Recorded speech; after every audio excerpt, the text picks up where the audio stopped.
Salam uşaqlar, hər birinizi xoş gördük. İnşallah biz bundan sonra 6-cı bölmənin, yəni elektrik dövrəsi və dövrə elementlər bölməsinin çalışmalarına baxacağıq. Birinci mövzumuz 6.1 mövzusudur. Elektrik dövrəsi və dövrə elementləri. Yəni bu bölmədə biz elektrik dövrəsi və onun elementləri ilə tanış olacağıq. Gəlin başlayaq çalışmalarımıza. Çalışma 1. Şəklə əsasən sualları cavablandır. A. Rəqəmlərə uyğun elementlər nə adlanır? Burada müxtəlif rəqəmlər var. Onların hər birisi ilə bir dövrə elementini işarələmişik. Birinci dövrə elementi elektrik lampasıdır. Onun yanına elektrik lampası yaza bilərik. İkinci elektrik açarıdır. Hansı ki dərslikdə biz bunu keçmişik. Elektrik açarı. Üçüncü isə elektrofor maşındır. Elektrofor maşın. Biz ona cərəyan mənbəyi də deyə bilərik. Cərəyan mənbəyi. Çünki dövrənin elektrik cərəyanı həmin cihaz tərəfindən təmin olunur. Belə olduqda biz onu cərəyan mənbəyi adlandıra bilirik. Deməli, rəqəmlərə uyğun elementlər nə adlanır? Biz bu hissəsini eləmiş olduq. Yəni, elementləri adlandırmış olduq. İndi B bəndinə keçək. Bu elementlərin funksiyaları nədir? Hər elementin bir funksiyası var. Elə birincidən başlayaq. Elektrik lampasının funksiyası elektrik enerjisini işıq enerjisinə çevirməkdir. İkinci elektrik açarı. Elektrik açarı dövrəni qapayır və yaxud da açır. Yəni, dövrədən həmin açar bağlı olduğu halda cərəyan keçir. Açar açıq olduğu halda isə dövrədən cərəyan keçmir. Sonra üçüncü isə bu cihaz elektrofor maşın adlandırılmışdı. O həmçinin bizim üçün cərəyan mənbəyi idi. Yəni dövrəni cərəyan ilə təmin edirdi. Hər bir elementin funksiyasında sadalamış olduq. İndi keçək C bəndinə. Cərəyan mənbəyində hansı enerji çevrilməsi baş verir? Buradakı cərəyan mənbəyi elektrofor maşın adlanmışdı. Elektrofor maşının bir dəstəyi var. Həmin dəstək fırladılanda bu disklər fırlanır hərəsi bir tərəfə və onların arasındakı hava elektriklənir. Bunlar Leydi bankalardır. Növbəti dərsdə bunları daha ətraflı şəkildə keçərik və onlarda elektrik yükü yığılır. Yəni, bunun iş prinsipi, bu cihazın iş prinsipi mexaniki enerjini, çünki dəstəyi fırlatdığımız zaman mexaniki enerji əldə edirik, elektrik enerjisinə çevirməkdir. Yəni, qısa şəkildə cərəyan mənbəyində hansı enerji çevrilməsi baş verir? Mexaniki enerjinin elektrik enerjisinə çevrilməsi baş verir. Davam edək. Növbəti çalışmamız 2 nömrəli çalışmadır. Şəkildə verilmiş dövrələrin sxemlərini uyğun çərçivələrin daxilinə çək. Burada dövrələr var. Onların sxemlərini isə buralara çəkəcəyik. Gəlin birincisini çəkməyə çalışaq. Burada biz 2 dənə cərəyan mənbəyini görürük. Bir-birinə ardıcıl birləşmişdir. Bu qara hissəsi mənfi hissədir. Oranı qısa bir xətt ilə işarə edirik. Uzun hissə isə, daha doğrusu bu qırmızı hissə isə uzun bir xətt ilə bu şəkildə işarələnir. Deməli, birinci cərəyan mənbəyini çəkdik. İkincisini də çəkək. Bu da bu şəkildə. Sonra isə naqillər, bax bunlar birləşdirici naqillərdir. Bunları belə çəkirik. Bu hissədə bizim bir lampamız var. Açar bağlıdır və lampa yanır. Sarı rəngi onu göstərir ki, o yanır. Deməli, biz də bu şəkildə sanki işıq saçırmış kimi bir təsvir yaradarıq. Sonra isə bir dənə də elektrik açarımız var. Bu da bizim elektrik açarı olsun və elektrik açarımız bağlıdır. Bunları da bu şəkildə birləşdirərik. Bu bizim birinci dövrənin sxemi oldu. Yəni, bu dövrənin sxemi bu şəkildə çəkilir. İndi isə ikinci dövrəyə baxaq. Burada 2 dənə açar var və açarlar açıqdır. 2 dənə də lampa var. Bir dənə də cərəyan mənbəyi. Yəni, məsələn, biz buna gündəlik məişətdə istifadə etdiyimiz saat daşı deyə bilərik. Əvvəlcə cərəyan mənbəyini çəkək. Sonra bir dənə açarımız buradadır. Bir dənə də lampa da buradadır. Bizim lampamız, bu da bizim açarımız. Açarımız bu şekilde açıktır. Sonra bir de yukarıda bir açarımız var. Həmin açarları çəkək belə. O da açıqdır. Sonra yukarıda bir tane de lampamız var. Bu lampa yani. Onu da çəkək. Ve sonra ise dövrəni bu şekilde bağlayabilirik. Deməli yukarıdaki dövrənin de sxemini çekmiş oldum. İndi sonuncu bir dövrə qaldı. Onun da sxemini çəkək. Orada 2 dənə batareya var. 2 dənə cəryan mənbəyi var. Yuxarı hissəsi, bax görürük ki, qırmızı hissə müsbət qütbdür. Oranı biz uzun xətlə çəkirik. Aşağısında mənfi. Bu birincisi olsun. İkincisini de çəkək. Bu uzun, bu kısa. İndi isə birləşdirici nakillər çəkirəm. Burada bizim bir açarımız var ve açarımız açıqdır. Yani açar açıq olan halda belə olur. Bunu da çəkdik. Gəldik belə. Burada isə 3 lampamız var. Həmin lampaları dövrədə görürük. Sxemdə də çəkək onları. Elektrik lampalarının sxemdə şərti işarəsi belə idi. Yəni birdən dairə çəkirik. Ortasına da X işarəsini çəkirik. Bu dövrələrin birisi kapalıdır. Bu kapalı dövrədir. Ondan cəryan keçir, lampa yanır. Digər dövrələr isə gördüyünüz kimi açıqdır. Burası açıq, burası açıq, burası açıq ve lampalar yanmırlar. Yani ışıq saçmırlar. Davam edək. Növbəti çalışmamız 3 nömrəli çalışmadır. Şəkildəkilərdən hansılar cəryan mənbəyi deyil? Bu birdə dediğimiz kimi saat daşlarıdır. Bizim gündelik istifadədə belə adlandırırıq.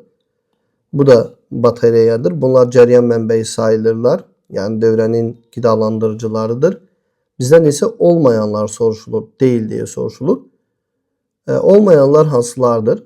Üçüncü şekilde bize bir elektrik lampası gösterilip elektrik lampası cəryan mənbəyi değil. O zaman 3'ü buraya yazarıq. Çünkü bizden hansılar değilse onları yazmak tələb olunur.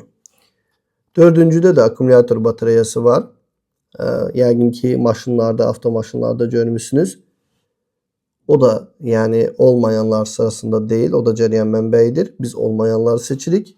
Bir de 5-də ise nakillər gösterilir. Nakillər cəryan mənbəyi deyirlər. Deməli 3 ve 5. şəkillərdə təsvir olunan cihazlar deyək. Onlar dövrənin cəryan mənbələri deyirlər. Onları yazdıq. Davam edək. Növbəti çalışmamız 4 nömrəli çalışmadır. Leylə şəkildəki kimi elektrik dövrəsi yığmışdı. A. Dövrə hansı elementlərdən təşkil olunub? Dövrədə elektrik lampası var. Bir de açık bir açar var. B. Açarı kapasaq lampa yanar mı? Xeyr. Açarı kapadıqda lampa yanmaz.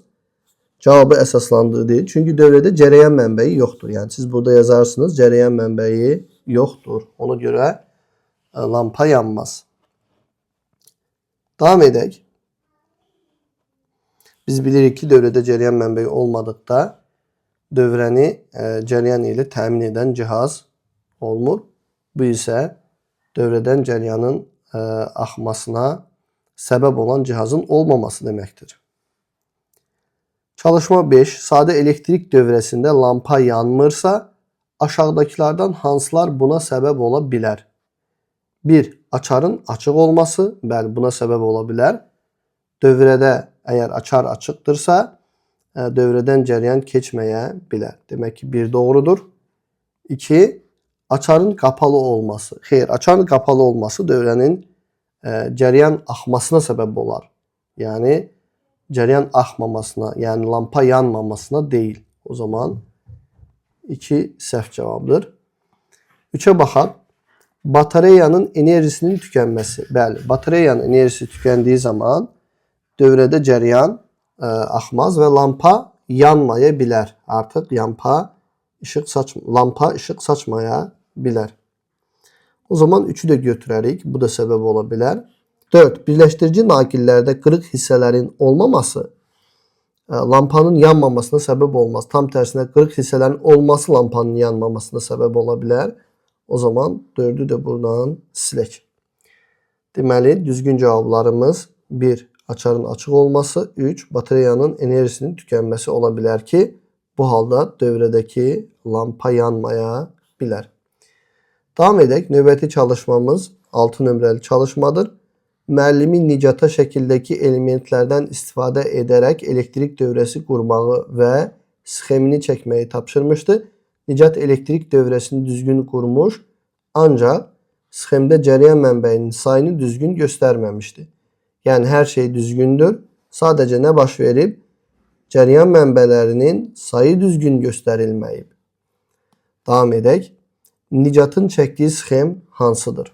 Baxaq, burada sxemlər göstərilib. Burada bizim nəyimiz var? Cəryan mənbəyimiz, daha doğrusu elektrik lampamız var. Bir dənə cəryan mənbəyimiz var. Elektrik açarı var, bağlıdır. Və bir də naqil var. Gəlin yoxlayaq hansı düzgündür, hansı yanlışdır. Yəni bizə şərtdə deyilir ki, sadəcə cəryan mənbələrinin sayı düzgün göstərilməyib. Baxa görək hansında say düzgün göstərilməyib. Burada bir dənə cəryan mənbəyi var. Birinci nümunəyə baxsaq görərik ki, burada 2 dənə cəryan mənbəyi var. Burada bir dənə var, burada bir neçə dənə var. Burada bir dənə var, burada heç yoxdur. Deməli, say düzgün olmayanlar budur. Olsa A bəndi düzgün ola bilər. Burada say düzgündür, bunu seçmirik. Burada da düzgün olmayanlar arasındadır. Say bir neçə dənədir. Amma bizdə isə bir dənə cəryan mənbəyi var. Onda bu da ola bilər. Sonra D bəndinə baxaq. D bəndində bir dənə cəryan mənbəyi var. Yəni say düzgün göstərilib. O zaman bunu da seçmirik. Bu da deyil. Bir də Y bəndi var. Burada da cəryan mənbəyi yoxdur. Yəni say yenə düzgün göstərilməyib. Y bəndindəki sxemdə bizim cavabımız ola bilər. İndi baxa görək başqa nə var, nə yox. Yəni qalan hər şey düzgün olmalıdır. Deməli, birinciyə baxdığımız zaman birincidə deməli Nicat bu açarın bağlı olan hissəsini düzgün yazıb. Amma burada yəni bağlı açar yoxdur. Yəni Nicat bunda səhv etməyib. Demək ki, A bəndi seçəcəyimiz cavab ola bilməz. Çünki orada elektrik açarı yoxdur. Sonra C bəndinə keçək. C bəndində açar var, bağlıdır. Lampa da qoşuludur və cəryan mənbələrinin sayı düzgün göstərilməyib. Qalan hər şey yerindədir. Onda düzgün cavab olaraq elə C bəndini götürə bilərik. Bunda bir problem yoxdur. Keçək Y bəndinə. Y bəndində isə ümumiyyətlə cəryan mənbəyi yoxdur. Yəni say düzgün göstərilməyib deyəndə burada bunu qeyd etmək olar. Yəni ümumiyyətlə cəryan mənbəyi yoxdur. Amma cəryan mənbəyinin olmaması, ümumiyyətlə olmaması say düzgün göstərilməyibə biraz uyğun gəlmir. Yəni doğru cavab olaraq elə C bəndini götürərik. Y bəndində ümumiyyətlə cəryan mənbəyi yoxdur. Amma say düzgün göstərilməyib deyəndə cəryan mənbəyi var, amma sayı uyğun deyil kimi başa düşülür. Davam edək. Onda düzgün cavabımız elə C bəndi olar. Burada heç cəryan mənbəyi olmadığı üçün bunu götürmərək. Növbəti çalışmamız 7 nömrəli çalışmadır. Çalışmada deyilir ki, aşağıda verilən cümlələr doğrudursa D, yanlışdırsa Y hərfini izləyərək doğru çıxışı rəngləyin. Elektrik mühərrikinin sxemdə şərti işarəsi bu şəkildə. Bu cəryan mənbəyidir. Elektrik mühərrikinin sxemdə şərti işarəsi bu şəkildə yazılır. Mühərrik sözünün baş hərfidir. Bu yanlışdır. Onda yanlış yolla davam edirik belə. Sonra oxuyuruq növbətini. Burada deyilir ki, elektrik zənginin sxemdə şərti işarəsi bu şəkildədir. Bəli, bu düzgündür.